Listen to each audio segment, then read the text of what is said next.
નમસ્કાર, આજના આ સેશનમાં આપણે જોઈ રહ્યા છીએ ઓનલાઈન પ્રેક્ટિકલ એક્ઝામ ફી કેવી રીતે પે કરવી. So first of all search engine પર ટાઈપ કરો GCVT, એટલે આ ટાઈપની કોઈ વિન્ડો ઓપન થશે. ત્યાં ઓનલાઈન એક્ઝામ ફી પેમેન્ટ પર ક્લિક કરો એટલે સ્ક્રીન પર જોઈ શકાય છે એ ટાઈપની વિન્ડો તમારી નજર સામે ઓપન થશે.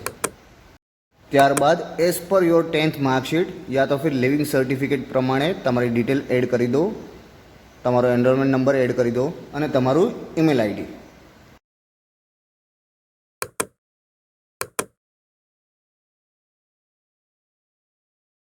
ત્યારબાદ જો તમે શહેરમાં રહેતા હોય તો અર્બન અને ગ્રામ્યમાં રહેતા હોય તો રૂરલ સિલેક્ટ કરો અને બાકીની બધી જ ડિટેલ ફિલ કરી દો.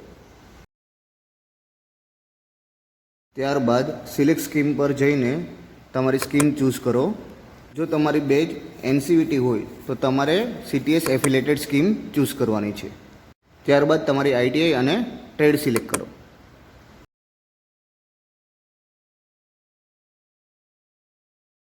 ત્યારબાદ સિલેક્ટ એક્ઝામ પર જઈને જો તમે ફર્સ્ટ યરમાં હોય તો ફર્સ્ટ યર, સેકન્ડ યરમાં હોય તો સેકન્ડ યર ચૂઝ કરો. ધ્યાન રાખો, એક્ઝામ ટાઈપમાં જો તમે રેગ્યુલર સ્ટુડન્ટ હોય તો રેગ્યુલર અને રિપીટર હોય તો રિપીટરને ચૂઝ કરવાનું છે. ત્યારબાદ એડ બટન પર ક્લિક કરો એટલે અહીં જોઈ શકાય છે તે પ્રમાણે તમારા ફીની એક રો નીચે એડ થયેલી બતાશે. ટોટલ પ્રેક્ટિકલ એક્ઝામ ફી 150 આવી જશે. અહીં જોઈ શકાય છે તે પ્રમાણેના નિયમો અને શરતો શાંતિથી વાંચી એગ્રી બટન પર ક્લિક કરવું. ત્યારબાદ વેરિફિકેશન કોડ એન્ટર કરો અને સબમિટ એન્ડ પે નાવ પર ક્લિક કરો. અહીં જોઈ શકાય છે તે પ્રમાણેનો તમારો ઓર્ડર નંબરને નોટ કરી લો. અહીં જોઈ શકાય છે તે પ્રમાણે પેમેન્ટ વિન્ડો તમારી સ્ક્રીન પર ઓપન થઈ જશે, જ્યાં તમે UPIને સિલેક્ટ કરી UPI QR કોડ જનરેટ કરી તમારી ઓનલાઈન ફીસ પે કરી શકશો.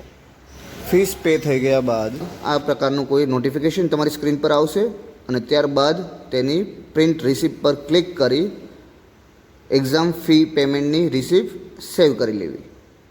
સો આ રીતે તમે તમારી ફી પે કરી શકશો. Thank you so much. જય હિન્દ.